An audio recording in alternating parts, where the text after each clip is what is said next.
For this anti-poaching unit, the day begins at dusk.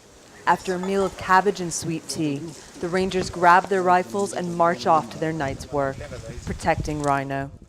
Increasingly, as the tactics of poachers here in Kenya evolve, wildlife reserves are taking up arms to save their wildlife.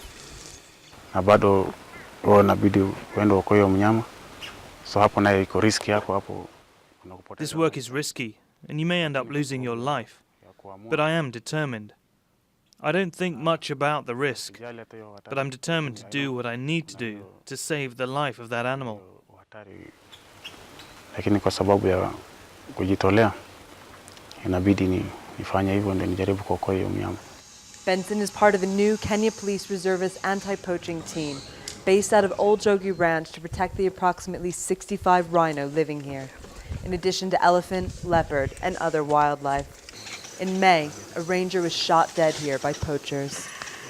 The rangers are often drawn from the surplus of unemployed youth in the area, with safari tourism worth more than $1 billion to the economy and 500,000 jobs. Safeguarding the wildlife population is not the only motivation. To combat poaching, the reserve employs small planes, attack and tracker dogs, thermal imagery scopes, and an array of weapons. But the most important tool is having boots on the ground. It sounds crazy, but this is actually a war.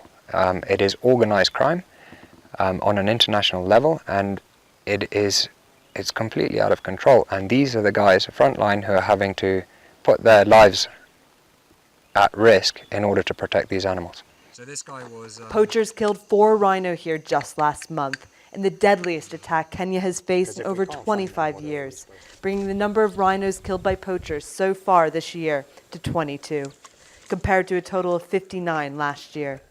There are now just over 1,000 of the animals left in Kenya.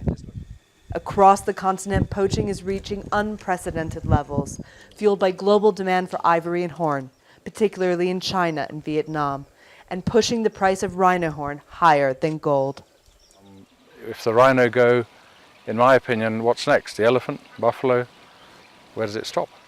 There's always going to be a market for something. If it's not rhino horn, it'll be meat poaching, whatever. I think you've got to make a stand. But here on the front line, protecting Kenya's wildlife is becoming an increasingly dangerous and expensive task.